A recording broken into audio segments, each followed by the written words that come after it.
Ganito lang pala gumawa ng perfect mang inasal. Kung alam ko lang doon pa ginawa ko na 'to.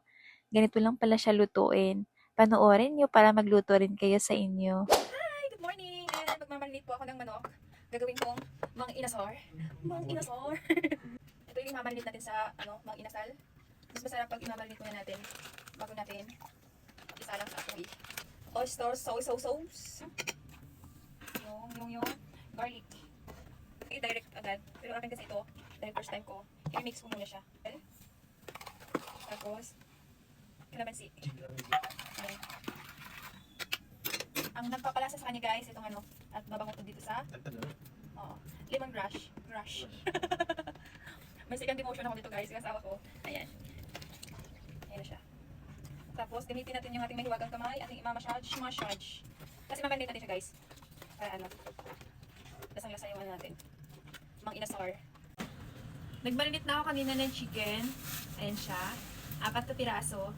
Pero, lulutuin ko muna yung chicken oil. Gamitin ko yung binili ko ng balat ng manok. Ito muna yung uunahin ko.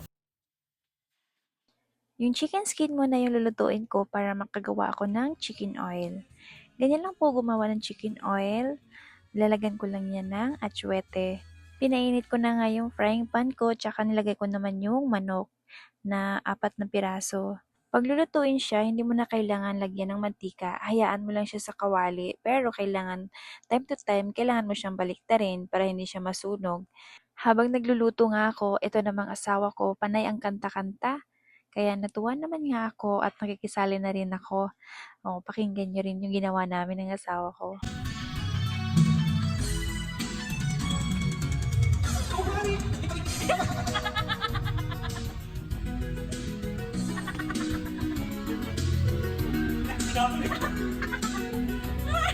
Ah, 'di ba ang saya-saya namin? Kaya ito naman back to sa niluto naman, nilagay ko na pala yung pinagbabaran sa kanya. Kasi nga medyo nagba-brown na kaya nilagay ko na yung pinagbabaran ko sa kanya. Yung mga hinanda ko kanina na pinagbabaran, nilagay ko para yun naman yung magpapalambot sa kanya. Ganyan na yung consistency niya, super yummy na kaya nilagay ko na yung chicken oil. Nilagyan ko siya ng chicken oil para mas lalo siyang sumarap. Ayan na, binaliktad ko na naman nga. Nahihilo na nga ata yung manok sa kakabaliktad ko, pero buti na lang hindi naman siya dumikit sa kawali. Yun nga lang, time to time, kailangan mo siyang baliktarin.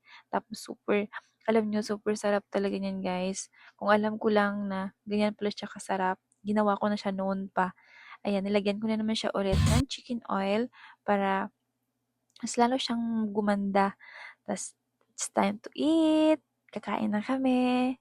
At alam nyo naman, pag mang-inasal, kailangan nakakamay.